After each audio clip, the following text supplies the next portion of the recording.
Hello guys! Good morning, good afternoon, and good evening. May papakita pala ako sa inyo na orchids ni Mami Syria na kinuha ko sa bahay nila Grandpa nung namatay siya. Tapos sabi ko kay Rita na kami na lang mag-alaga ng orchids na yun. Kasi ang ganda niya talagang mamulaklak guys. Talagang gustong gusto ko talaga yung mga bulaklak niya.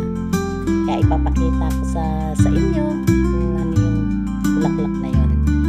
O, ayan na guys. Namulaklak na siya. O, nag-usbong-usbong na. Bali, 4 pa lang ang naging bulaklak niya. Hindi katulad ng dati nung nandoon siya kila Grandpa, sa bahay nila Grandpa. Ang dami-dami talaga niyang mamulaklak. Pero, ngayon, kakaunti lang talaga ang bulaklak niya.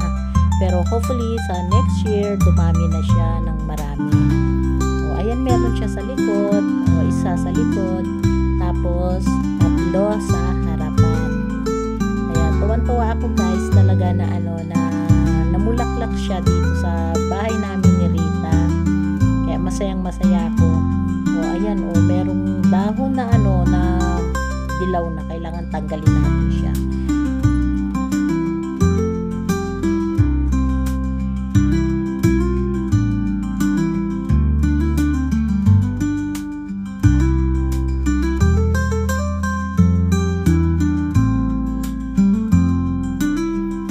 Alisin natin siya kasi pangit nga naman, puro grit, tapos merong isang kulay dilaw na dahon.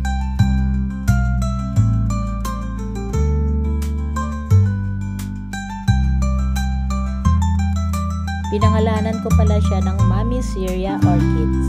Yan ang pangalan niya. Kaya pag kinakausap ko siya, laging sinasabi ko, Mami Syria Orchids, magpadami kayo. Ito na yung bago niyong bahay. O ayan, ito bago pa lang siya. Kaya yung dating orchids na yan, tingnan mo, namatay. Kasi nga, hindi ko alam kung bakit namatay. Kaya nilagay ko na lang siya sa labas.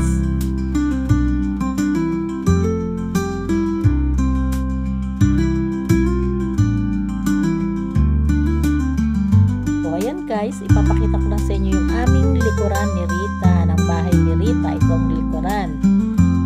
Dami rin siyang mga magagandang mga halaman. O yung gumbambilya, walang bulaklak ngayon. O pagkalipas ng 1 buwan, ito na yung orchids ni Mami Syria. O yan guys, tignan nyo. Umano na siya, diba? Bumuka-buka na siya ng konti. Kaya masayang-masaya ako. O ayan, tingnan mo. Buka na sila ng konti. Kaya lagi ko silang kinakausap. Sabi ko na ito na yung bahay ninyo. Mamulaklak kayo ng marami kada taon-taon. Kasi taon-taon na mamulaklak to eh. Kaya masayang-masaya talaga. Kaya lagi ko siya kinakausap.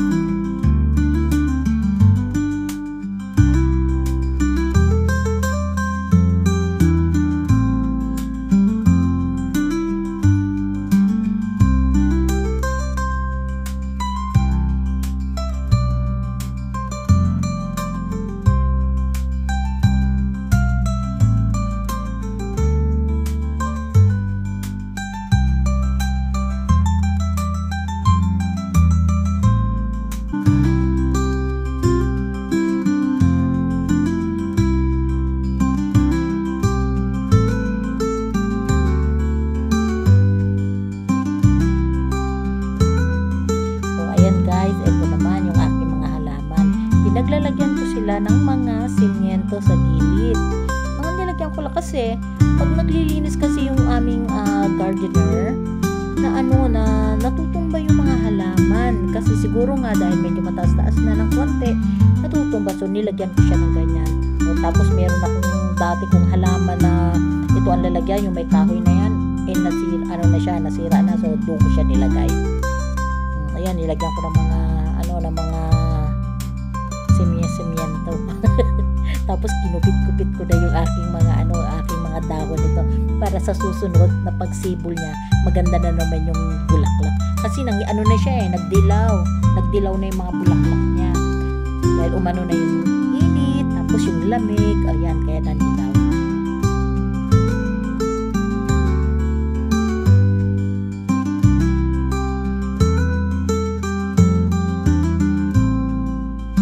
Alam nyo guys, malaki rin ang perang na ano ko dito sa Doris Garden ko na to.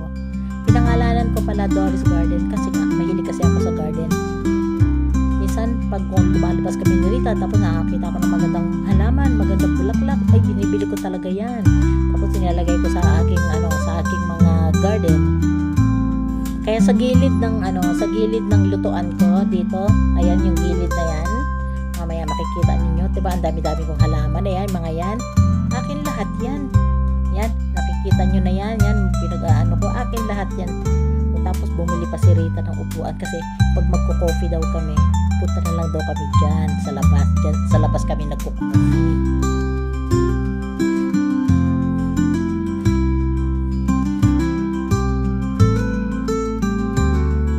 Tapos binilan pa ako ni Rita niyan, di ba yung lutuan na yan o pang barbecue.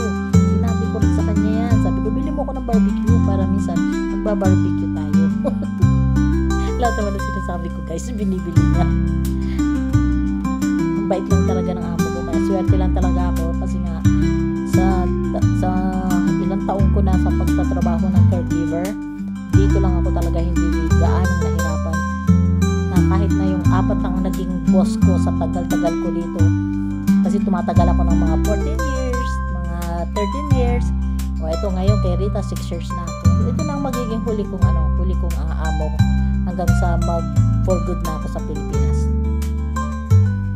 Ganda ng bulaklak ko nung puti. Hindi ko alam na namumulaklak pala siya. Ayan na guys, tingnan mo. Pagkalipas ng isang buwan uli, ayan, bumuka na yung iba, bumuka na. Halaman ni Mami Syria na orchids.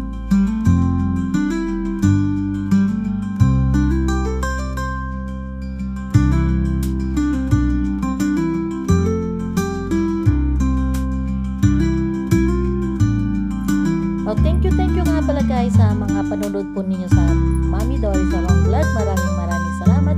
At saka sa aking mga team, sa Team Stardom Pastilan, maraming salamat. Team Golden Heart, maraming salamat. At ang aking Team Kaposas, maraming salamat sa inyong lahat. At hello nga pala sa aking mga subscriber at sa aking mga silent viewers na hindi nyo ako iniiwan. Maraming salamat. At sa mga pamangking ko na mahilig manood ng aking mga vlog, maraming salamat sa inyo.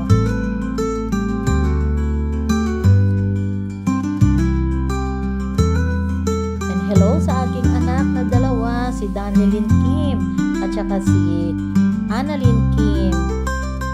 Maraming salamat sa inyo mga baby ko. Ate Dolen, Nalyn, thank you. Mama Chet, Papa Onad, Ate Nora, thank you sa mga pamangking ko, sa mga pinsang ko, thank you lahat sa inyo. I love you guys. Mami Doris